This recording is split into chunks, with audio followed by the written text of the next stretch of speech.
Hello and welcome back. Today we're starting chapter 3, which is all about algebraic differentiation rules. In this section, we're going to focus strictly on what's called the product and quotient rules.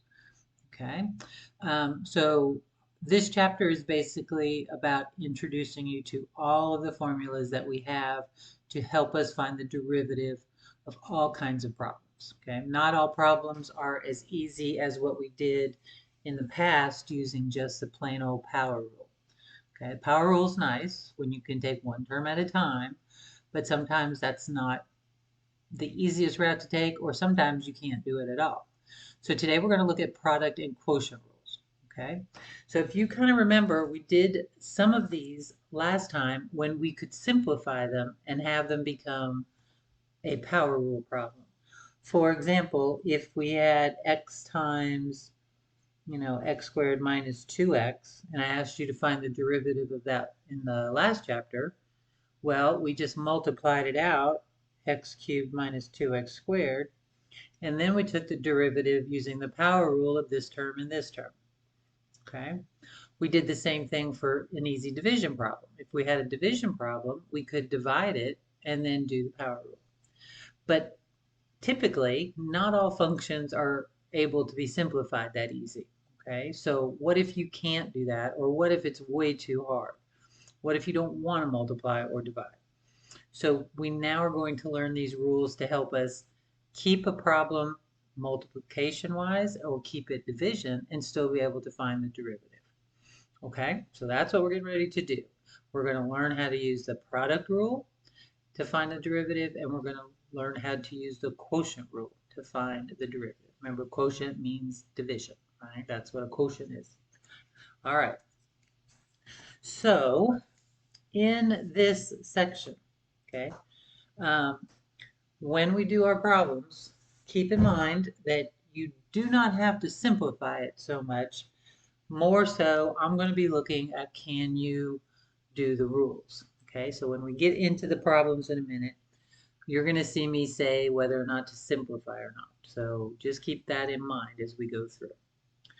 All right, so number one says if f of x and g of x are differentiable functions and the function y is a product of f of x and g of x, so y equals f of x times g of x, then we must use the product rule to evaluate the derivative. Okay, so if you have two functions that are being multiplied together, okay, last chapter, we went ahead and multiplied it and then took the derivative of individual terms. Today, we're going to leave it as a multiplication problem and use this new rule called the product rule. So what is the product rule? Okay, the product rule says that if y is a product of two functions, then dy dx, which is the derivative, equals the first function f of x times the derivative of the second function g of x plus the second function times the derivative of the first function. So you will hear me go through this a lot today, and we're going to say it this way because it helps you kind of learn the rule. So in words, it's the first function times the derivative of the second function plus the second function times the derivative of the first function. If you remember that and do all products that way, you will get the correct answer. All right, now, what about division? If you have two functions that are differentiable and you have y equals f of x divided by g of x, then we're going to use what's called the quotient rule to find that derivative. So the quotient rule in number 5, okay, so if y is the division problem, then the derivative dy dx would be the bottom function times the derivative of the first minus the top function times the derivative of the bottom function. Okay, so using the words to find the derivative is the denominator times the derivative of the numerator minus the numerator times the derivative of the denominator, all divided by the square of the denominator. So notice this is just g of x squared, so there's no derivative down here. You're just going to take this function and square it. Okay. So it seems like a lot, but honestly, and some of you have already done this, but if you haven't, it's just a matter of practice. Once you do it a few times, this is going to be stuck in your head and you're not going to have any issues trying to find these derivatives. What does give you guys sometimes a problem is just kind of careless mistakes with your algebra. So we have to be careful with that. Okay? All right, so let's get into some problems. Let's start with the product rule. Okay, so number one says use the product or quotient rule to find the derivative of each function. So in part A, this is a product, x squared times this other function, 1 plus 3x minus 2x squared. That's the second function. So this is the first function, and this is the second function. Okay, so when we find the derivative, we're going to use the product rule. You have to do a product rule if there is multiplication involved. So remember what the product rule says.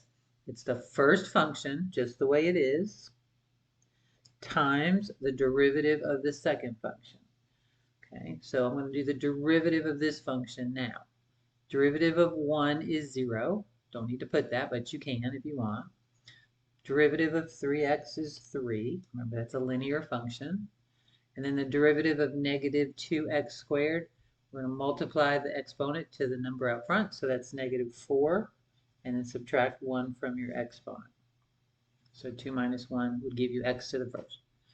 All right, then plus, so again, let me go through those steps. Remember, it's written on number 3. It's the first function times the derivative of the second plus, and now we're going to do the second function, 1 plus 3x minus 2x squared, times the derivative of the first function. The derivative of x squared is 2x. Okay?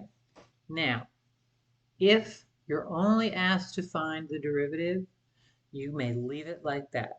There's no reason you need to simplify unless you're going to be using it to help you find something else, or if it says to simplify it. But if it does not say simplify it, you can leave it just like that. Because what we are checking on right now is the fact that you know the rules. So notice I put things in parentheses, and there should always be 4 sets of parentheses. So for the product rule, it's always the first function in this parentheses, the derivative of the second function here. You will always have a plus sign, and then you'll write the second function, and then the derivative of the first function. And that is fine, like I said, to leave it like that. We're going to simplify some other ones when we need to, but for now we're just practicing the rules, okay? So just practice the rules for now. All right, part B is another product, okay? G of x is 3x squared minus 8 times x squared plus x squared plus x. So that is a multiplication problem. So to find the derivative of g, remember there's 4 things. We're going to always start by just writing down the first function. So 3x squared minus 8. And then we're going to multiply that times the derivative of the second function. So the derivative of this function, the derivative of x squared is 2x. Right? Bring the 2, multiply by the 1. 2 times 1 is 2, and then subtract 1 from the exponent. So 2x to the first. And then this is linear, so the derivative of x is just the coefficient out front, which is 1, plus, and now we're going to have the second function, x squared plus x, and then times the derivative of the first function. Okay, so the derivative of the first function, the derivative of 3x squared would be 3 times 2, which is 6, and then subtract 1, so that's 6x. And the derivative of negative 8 is 0, so we don't need the 0. Again, that's perfectly fine to leave it that way. Okay? That is the product rule. So I want you to be okay with the product rule. All right, let's try part C. Now, those first two, you could have, for example, on part B, you could have foiled this out like we did last time in chapter 2, and then just did 4 individual power rules, okay? That's fine. But as you can see on the next page, I don't want to have to FOIL out things that have negative exponents or a binomial times a trinomial. It would take me longer to multiply those out than to just use this product rule. So that's why we're using the product rule. Okay. All right, so we've got this binomial times this one, right? 2x to the negative third plus 1 times negative 4x cubed minus 3. So there's a product. So we can do the product rule. You can pause this video and try this one on your own if you want before you go through it with me. Okay, same steps. We just have a negative exponent here, but you can try it and then see how you do. Okay, so we're going to take the first function, which is 2x to the negative 3 plus 1, times the derivative of the second. The derivative of negative 4x cubed would be negative 12 when you multiply x squared. You're going to subtract 1 from the exponent. Derivative of any constant is 0, so you don't need that. Plus, okay, then we're going to write down the second function just the way it is, times the derivative of this. All right, so the derivative of 2x to the negative 3, be careful. We're going to multiply negative 3 times 2, which is negative 6. And then you're going to subtract 1 from negative 3. Negative 3 minus 1 is negative 4. And again, the derivative of any constant is 0, so that's not there. So there's your derivative. Okay? All right, let's try part D. Again, if you want to try it, and then pause now and try it, see how you do. All right, so this time we still have a product, but this time we have 2 terms times 3 terms. Now, before I do it, I don't want to have this fraction right here because we haven't learned that yet. So let's go ahead and write this as 1 minus 3. Remember, when you bring a variable up to the top, we're going to change it from positive to negative. So that's 1 minus 3t to the negative 2. That's exactly the same thing as that. And then this one's fine. Okay, so there's my function f of t. So I'm going to do f prime of t as a product rule, since I'm multiplying these two things together. The first function, 1 minus 3t to the negative 2, times the derivative of this. So the derivative of 2t squared is 4t. The derivative of t is 1, and the derivative of negative 1 is 0. Plus, and then you're going to write down the second function, okay, times the derivative of this function. Well, the derivative of 1 is 0. So now I'm just going to find the derivative of negative 3t to the negative 2. So negative 3 times negative 2 is a positive 6. And you're going to subtract 1 from negative 2. So negative 2 minus 1 is negative 3. Okay. So you can kind of see why we don't ask you guys to simplify too much, because these are not fun to simplify. And again, right now, we're not using this for anything. We're just practicing the rule. Eventually, we're going to use it and have to simplify it. But for now, this is okay. All right. All right. So that was the product rule. So now let's look at the quotient rule. So now you got a polynomial divided by another polynomial. So this is a quotient rule. So I'm going to throw this back up here real quick because it's been a while since we looked at it. But the quotient rule, remember, is you're going to start with the denominator. So whichever one you write the function down, then the other one is where you do the derivative. Now the order, I should have said this earlier, but the order to this one doesn't matter. I mean, whether you do this part first or this part first, it doesn't matter because there's a plus sign between them. But the order for what we're getting ready to do is very important because of that minus sign. So keep in mind, we're going to start with the denominator times the derivative of the numerator minus, and then you're going to flip that. Then you're going to do the numerator times the derivative of the denominator. So notice you're going to start with g of x, and the end is g prime of x. And then the function f, the top function's in the middle. All right, and then you're just going to take whatever's in the bottom and square it. Okay?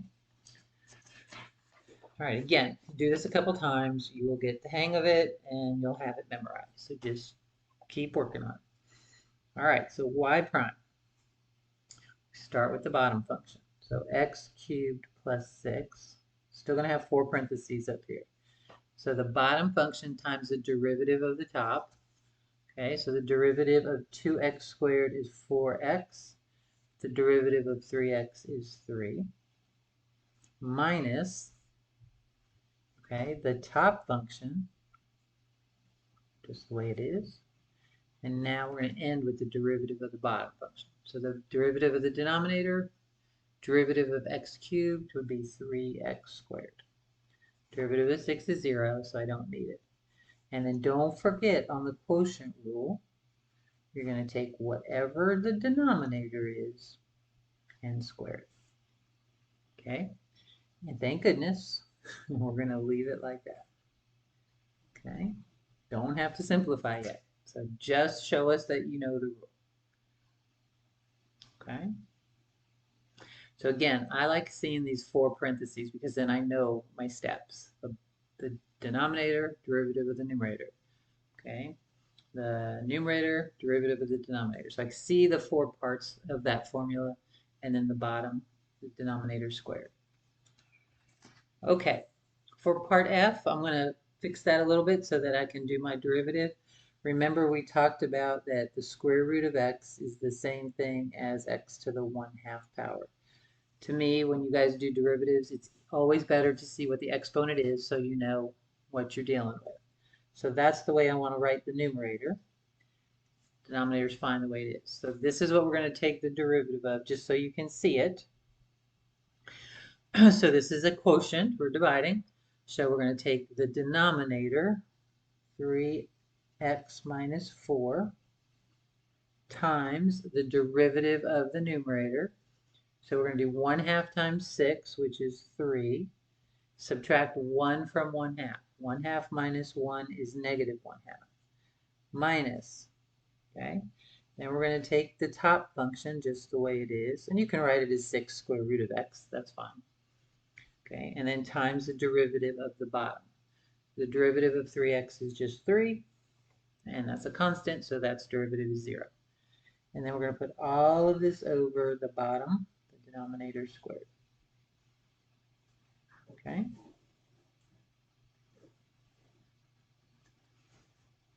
So it's a little different than the product rule, and it is easy to kind of get them mixed up. So just practice, just work on the steps, and you should be okay.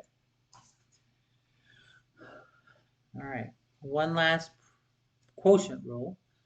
Okay, I've got all my exponents, so I'm good to do this the way it is. So I've got this numerator, 2x to the 1/2 minus 4x to the 3/2, divided by 2x squared plus 1. So that is definitely a division problem. So again, if you want to try it without me, pause the video and then come back and watch and see if you got it right. So we're going to start with the bottom function, what's in the denominator, 2x squared plus 1. And then we're going to do the derivative of the top. This is the hardest derivative, so we're knocking that out. So 2 times 1/2 is 1, okay? 2 times 1/2 is 1, and then subtract 1 from 1/2, so that's 1x to the negative 1/2. You don't have to put the 1 out front. And then we're going to do the same thing here. We've got negative 4 times 3/4. Negative 4 times 3/4 is negative 3. And then subtract 1 from 3/4. 3/4 minus 4/4, that's negative 1/4. Okay, you can use your calculator if you need to. Minus, and then we're going to do the top function. It's the way it is. Okay, and lastly, we're going to do the derivative of the denominator. That one's the easy derivative. So the derivative of 2x squared, 2 times 2 is 4x. And then the derivative of 1 is 0. And you guys can put the zeros in, but you don't need to. All right, all over the bottom, all over that denominator squared. Okay?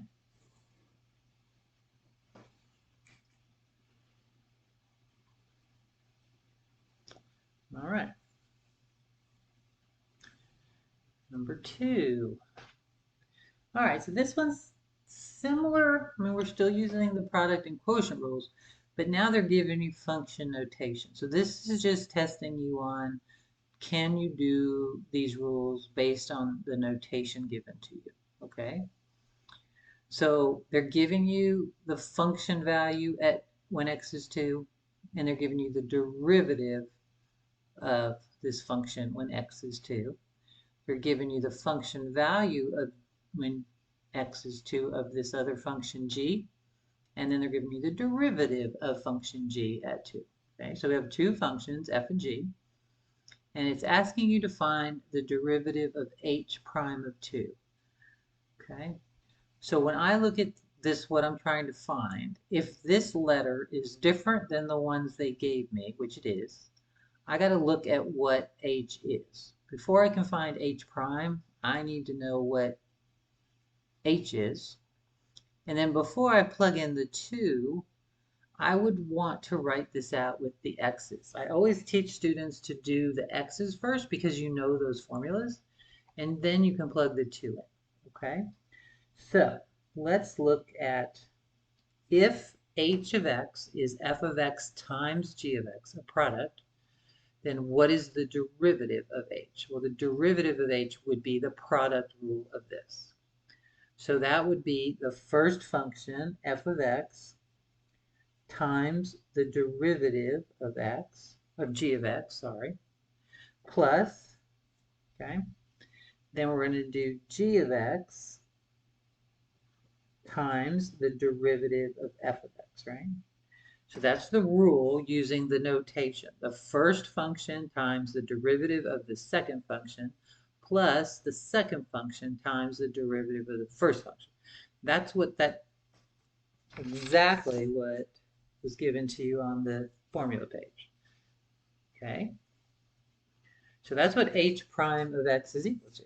The quotient. I mean the product rule. All right, so now that you have that, this makes your life much easier because you will always do the same thing here. Now you can find h prime of 2 by simply substituting in 2's everywhere there's an x, right? So everywhere there's an x, those 4 x's are going to become 2's. F of 2 times g prime of 2 plus g of 2 times f prime of 2. So everywhere there's an x, that says put a 2 in there, right? And then they gave you all these numbers, so you just got to put them in the right place. So h prime of 2 is f of 2, which they gave you is 3, times g prime of 2, they gave you 6, plus g of 2 they gave you was negative 11, and f prime of 2 they gave you was negative 1. And then you just got to work that out. So 6 times 3 is 18. Negative 11 times negative 1 is a positive 11, and 18 plus 11 is 29. So that is the derivative h prime of 2. Remember what that is. That's the slope of that function when x is 2. That's the slope, right? I'm finding the derivatives. Okay, so that one is a different one, but that's just about notation. Can you follow the notation? So again, I always think it's good to start with the x's because that's the way the formula is given to you. Then you can plug in any numbers in the problem that they give you. Okay? All right. So I still need these values, so I'm going to cover up part A and go on to the next page to part B because this is the same continuation of number 2. Okay, so now it says find h prime of 2 if h of x is a division problem. Okay, so same thing. I'm going to write, well, what's the derivative of h prime of x if I have a quotient? Well, that's the bottom, g of x, times the derivative of the top, which is f of x, minus the top, which is f of x, times the derivative of the bottom, all over the bottom squared. That's the formula using x. Okay, that's what's on that first page of your notes, the definitions, or second page, I guess it is. All right, so again, now that you have the formula, just plug in the number you want. They ask you for h prime of 2, so all the x's on this side are going to become 2's. So we've got g of 2 times f prime of 2 minus f of 2 times g prime of 2. And then just be careful on the bottom. It's just g of 2 squared. Okay? So once you do that, now you're just going to go get all of your number values from what was given to you in the problem. So h prime of 2, g of 2, negative 11, times f prime of 2, negative 1, minus f of 2, 3, times g prime of 2 was 6.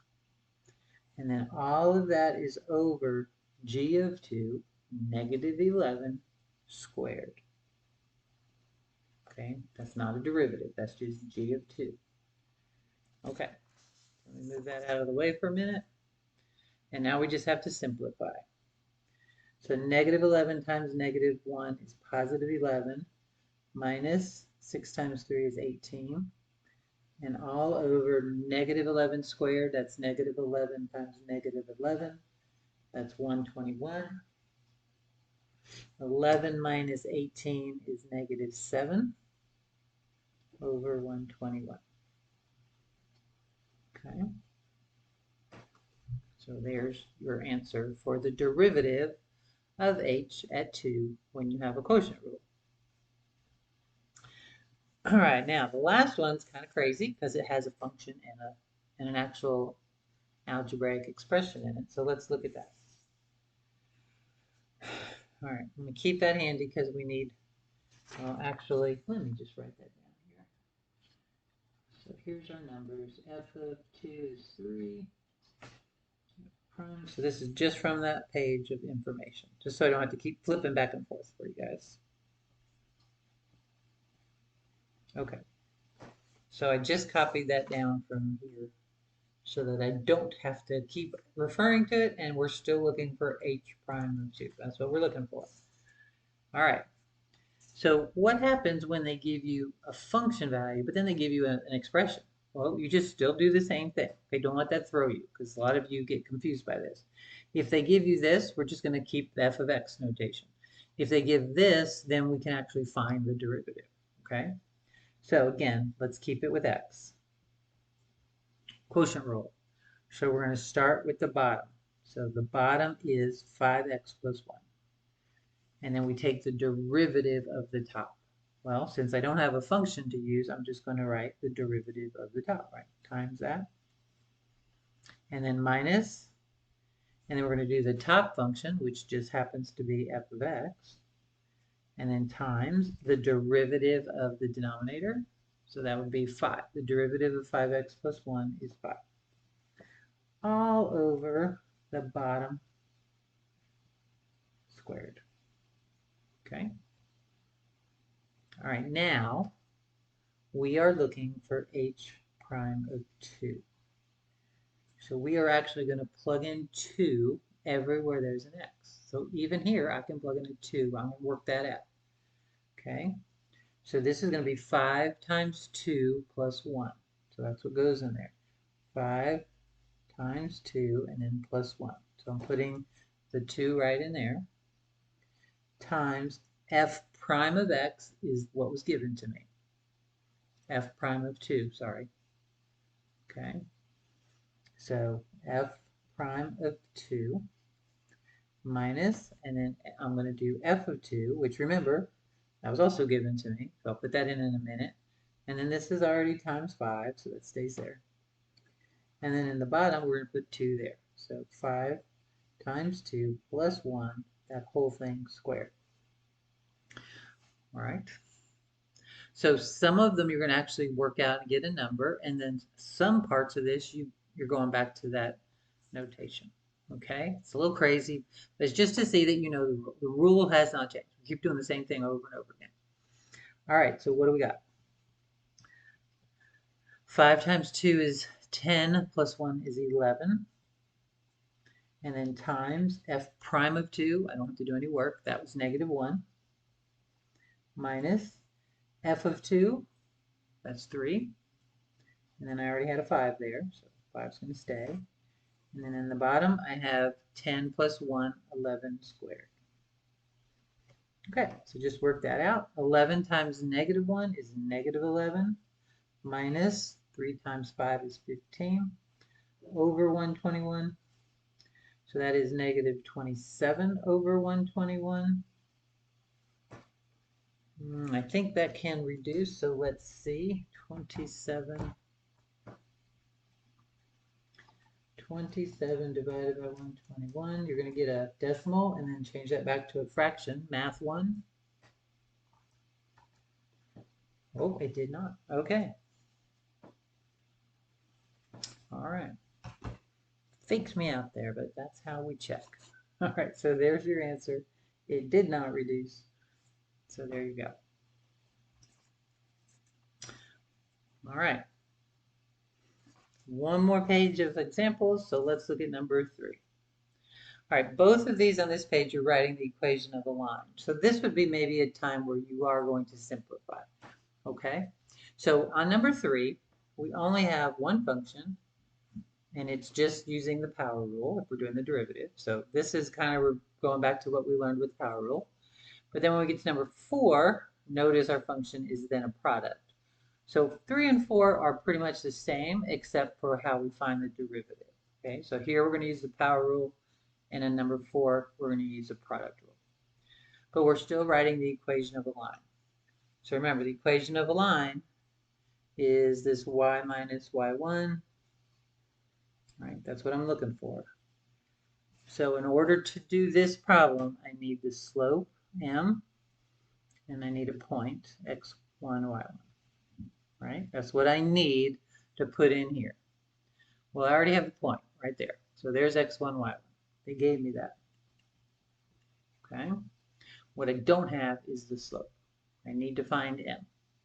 So how do I find m?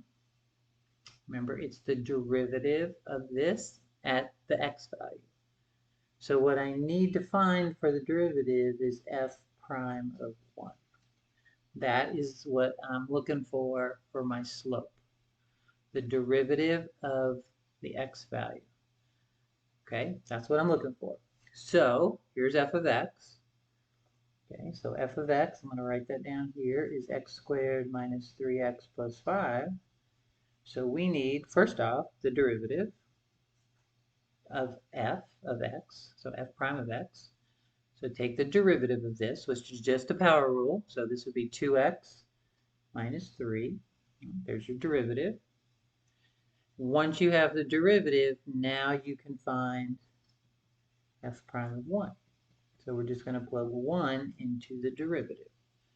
So 2 times 1 minus 3.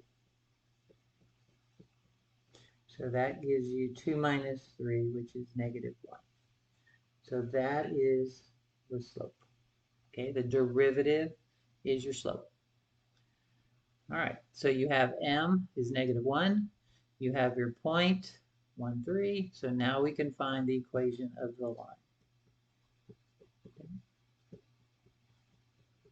So we're going to do y minus y1 is 3 equals the slope, which was negative 1, times x minus x1, so x minus 1. So we get y minus 3 equals negative x plus 1. You're going to do negative 1 times x, which is negative x. Negative 1 times negative 1, positive 1. And bring that 3 over to the other side by adding it. So you're going to add 3 to 1, and you get 4. So there's the equation of the tangent line to this graph at that point. Okay? So again, if I just want to make sure you guys are clear on this, if I were to graph this, x squared minus 3x plus 5,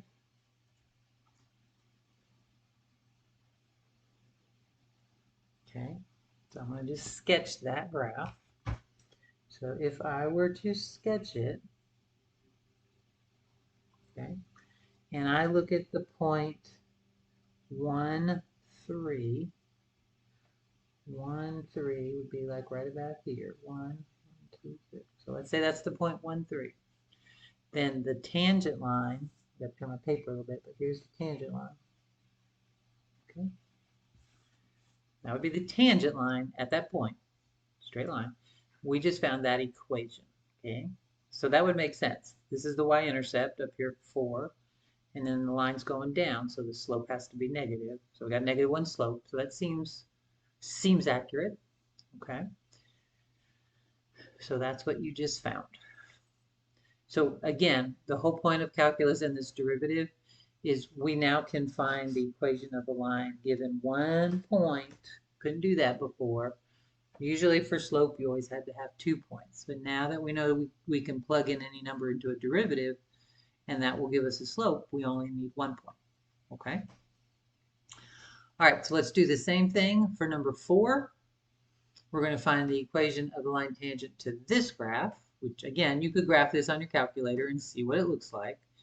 But I don't want to have to multiply this out. So I'm just going to use the product rule to find my derivative. Okay?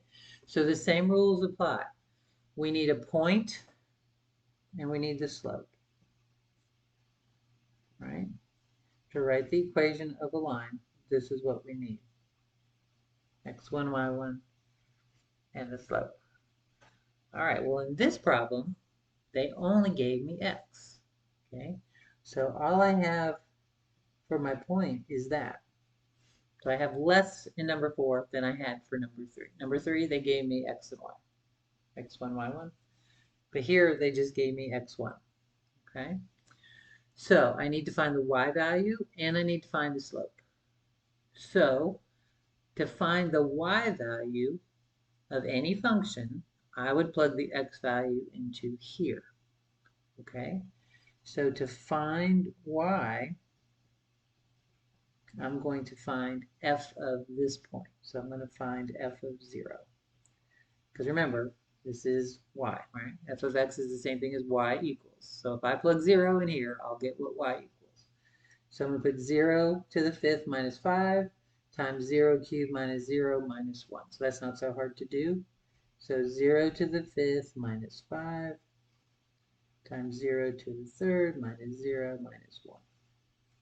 So the first parentheses is 0 minus 5, which is -5. In the second parentheses, 0 minus 0 minus 1 is -1. So that gives you a +5. So there's y. So now I know that y is 5. So now I have x1 and y1. So I just had to do a little extra work at the beginning to find the y value. But you're always going to be at least given the x value. So number 3 was nice because they gave you the whole point. Sometimes they just give you the x value of the point. So to find 3, I would have just plugged in 1 here. That's what they did. They just did that work for you, okay? All right, so now everything goes back to kind of what we were doing before. So now we need to find m, okay? So to find m in this problem, we're going to have to find f prime at 0, okay? We need f prime of 0. So for me to plug in 0 into the derivative, I first need to find the derivative. Okay, so let's find the derivative of this. I didn't write it down again, but we'll just look up here. Okay, so this is a product rule. So the derivative says start with the first function, x to the 5th minus 5, and then times the derivative of the second one. So what is the derivative of x cubed? That would be 3x squared. Derivative of minus x would be -1. And the derivative of -1 is 0. So that derivative is 3x squared minus 1. Okay, plus, and then we're going to write the second function down, x cubed minus x minus 1, times the derivative of the first function. The derivative of this function would be 5x to the 4th, right? Bring the 5 out front, x to the 4th. Derivative of -5 is 0. Okay, so here's where maybe you'd want to simplify. I still don't think I need to because all I need to do is plug in zeros everywhere. So this isn't too bad to do that. So that is the derivative. So if I plug in a 0 everywhere, I'll get the slope when x is 0. Okay? All right, so just be careful. So we're going to do 0 to the 5th minus 5. 3 times 0 squared minus 1 plus 0 cubed minus 0 minus 1 times 5 times 0 to the 4th. Okay? You can do these in your head, but I'm just showing you that I'm putting in 0 everywhere there's an x. So the first parentheses, 0 to the 5th is 0, minus 5 is negative 5. 0 squared is 0. 0 times 3 is 0, minus 1, negative 1. Plus 0 minus 0 minus 1 is negative 1. And then be careful here. This is 0 to the 4th, which is 0, times 5, which is 0. So that gives you negative 5 times negative 1 is positive 5. And then negative 1 times 0 is 0. So we get a slope of 5. So there's your slope, 5. So we got a slope of 5, and here's my ordered pair. Okay? So now I can write the equation of the line. Y minus y1 m times x minus x1. So here's your point, here's your slope. So we're going to plug those in here. So y minus y1 is 5. And then the slope times x minus x1, which was 0. Slope is 5. So we get y minus 5 equals 5x. And then 5 times 0 is just 0, so we don't need to put that. And move the 5 over. So 5x plus 5. Okay, so there's the equation of your line that's tangent to the curve given to you. Okay, let's see if I can get that whole thing on there. There we go. Okay, so if you put this in your calculator and look at what that curve looks like and go to the point 0, 5 and draw a tangent line, that would be the equation of that line. Okay, all right. So that's product and quotient rule. I would suggest you really work on the homework now before you move on to the next section because there's going to be more rules. So I would practice as much as you can now while it's fresh on your mind and have this down before you move on. Let me know if you have any questions. Okay? Have a good one.